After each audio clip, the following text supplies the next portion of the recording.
This past week, I read a book called Dichotomy of Leadership. Now, I read this book several times before. We had it in our team book club this month. Just finished it again, and it is, I think, my very favorite leadership book, right behind their first book by Leif, Babin, and Jocko Willink, I think his name is Willink. And their first book is Extreme Ownership. And I think those two are my very favorite books. I would recommend reading them in the order they wrote them. Extreme Ownership first, then Dichotomy of Leadership second. And I was just talking with somebody on my team, Jason, and he said that he just barely finished Extreme Ownership, and he loved the principles in Extreme Ownership. Taking accountability, taking responsibility for everything that goes on in your life, in your business, everything. And I said, I'm really excited. And he's like, why is that? I'm like, I'm excited for you to listen to Dichotomy of Leadership, because I think it all just like brings it together. So my book review today is on the Dichotomy of Leadership. And a lot of people, right when I started reading this book, I was like, what the heck is that dichotomy? Dichotomy just means it's a balance. You're doing both sides of things. And they said at the very beginning of Dichotomy of Leadership, the only problem with Extreme Ownership was the title. It's a little misleading. People thinking that that leadership is extreme. And they're like, when really leadership, it's not about extremes. It's not about going to one edge or going to the other. It's about finding that middle ground. And they have three main sections. The first section is balancing people. Second one is balancing the mission. And the third section is balancing yourself. I highly recommend, highly recommend. It's my favorite leadership book for a reason. I love how they share messages in this book in every single chapter. So I think that there are 4 chapters in every single section. So I think 12 chapters altogether. In every chapter, they have like a principle. For example, they have when to mentor, when to fire. That's a dichotomy, right? How much do you mentor? How much do you or when do you fire? When do you mentor, right? And in every single chapter, they bring out a military example, because these guys are ex-Navy SEALs, and they went over to the Middle East, and they fought over there in Iraq, or I believe it's Iran. And so they have a military example at the first half of the chapter, and then they have a business example the second half of the chapter. And so you can see from both sides of like, oh, this isn't just business, and nor is it just military. It's family, it's religious, it's politics, like it's all of the above. That leadership applies to everything, right? Working with your kids. I was talking with my wife the other day, and we were talking about what to do with disciplining our 1-year-old. And I was like, we need to be the leaders here. Take extreme ownership, take responsibility, that if he's doing something that we don't like, that's our responsibility. Not necessarily that we didn't choose to do it, but that why is he doing it? Because we're the leaders. There are no bad teams, only bad leaders, right? And they explain that in Extreme Ownership. So I mean, it's a really cool book. Again, highly recommend it. Last thing I wanted to share about this book is the very end. The ending is so powerful, probably the best ending I've ever heard in a book. And it goes like this. They have a part where it's a poem, and it's called "Remember Me," and this poem is about military. Of remember me, I was in the Revolutionary War. I crossed the Delaware on Christmas Day. Remember me, I was in the Civil War. I was in all these different places. I was in Grenada. I was in Iraq. I was in all these other places. I was the one who was sacrificing my freedoms so that you could enjoy your freedoms. and it's a really cool poem. And right after the poem, it goes into what is leadership. And at first when I heard this, I was like, I don't know if I agree with that.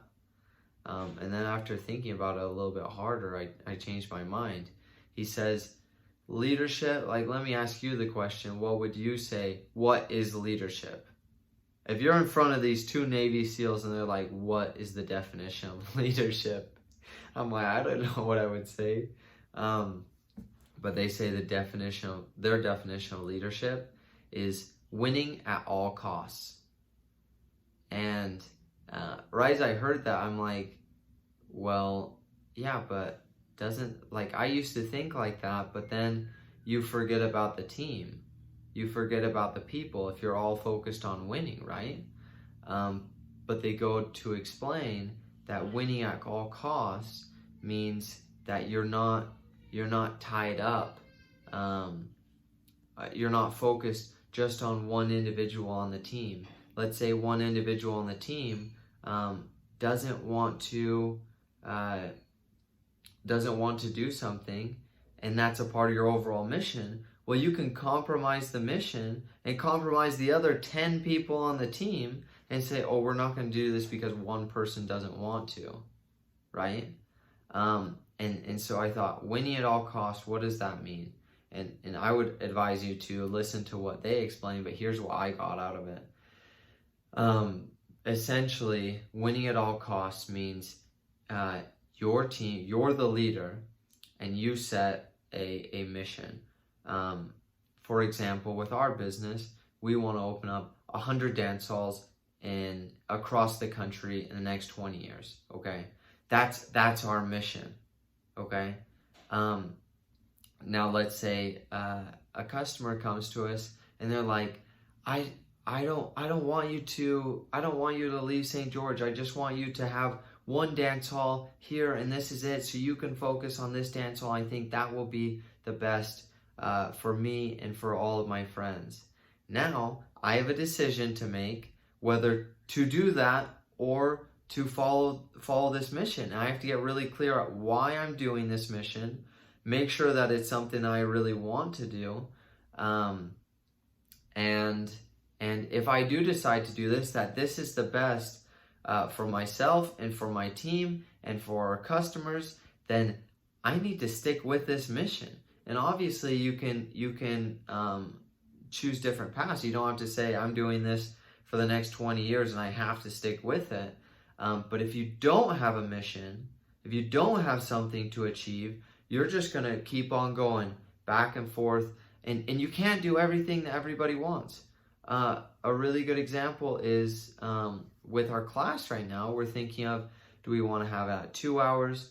Our dance class, do we want to have it 2 hours? Do we want to have it an hour and a half? Do we want to have it at an hour? Do we want to make it longer, shorter? What do we want to do? And what do we want to include in that dance? Now, I've talked with over 50 different people, and I've had 50 different responses from people. Oh, you should have more line dances in your class. Oh, you should definitely teach a lot more extreme lifts. No, you need to just go over the basics. Well, literally, we can't satisfy everyone.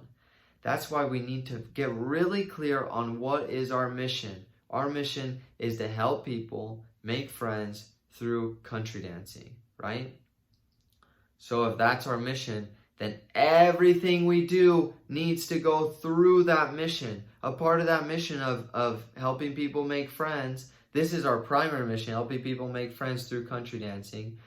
A way to help that is to have 100 dance halls, because we can help more people around the country, right? Everything needs to be following this mission, right? And he talks about leadership is winning at all costs. We need to achieve this mission. Now, if somebody on our team or a customer says, I don't want to do that. I would rather just have one dance hall, or I would rather have the class be like this, and it's different than what we believe the mission is. It's my responsibility to sell them on it, to persuade them to come on board with the mission, And ultimately, I need to continue with this mission for the good of everyone else, right? If I just stop to cater to one person or to a couple of people, and I don't keep on following this mission, then everything falls apart. You cannot satisfy everyone. So I really love that definition of winning at all costs, because in turn, I'll give you a short story of my life. At first, when I was in high school, and even younger, let's say 10 to 18, right? I was all about winning at all costs for myself. Okay, it was all for me, and that meant I wasn't focusing on my team. It was about, I need to win for myself. Now, and it was selfish. I didn't think about other people, and we didn't win like we could. The only teams that I was a part of that did win won because we were a team, not because I was a one-man show. Then, probably 18 to 23, I was all about don't focus on the mission, focus on the people. Don't worry about the moves that we're teaching. Don't worry about how the dance is. Just focus on people. Now, if people are happy, then that's good. Well, you can't make everybody happy. You can't just focus on the people, because you can't do all these different things. You can't have a 1 hour and a 1.5 hour and a 2 hour class. If somebody says, I want you guys to only be open on Thursday nights from 6 to 7 p.m. and to teach the tango, I'm like, sorry, we can't do that. We can't do what every single person wants, right? But I was trying to do that. I was trying to cater to every single person, but I didn't have this mission to follow, and so I couldn't please everybody. Now, I'm 24, soon to turn 25, and now I'm realizing that leadership is following a mission for the team, for our people, and we need to lead our team to the mission and define this mission with the team, right? Leadership is a tricky thing. I'm still learning a lot of principles about it. That's why I recommend reading this book. They have a lot more experience than I do. The Dichotomy of Leadership by Leif, Babin, and let me see if I can get this. Leif, Babin, Jocko, Willink. Yeah, there it is right there on Audible. It's an extremely good book. Highly recommend it. Amazing stories. Thanks guys for listening.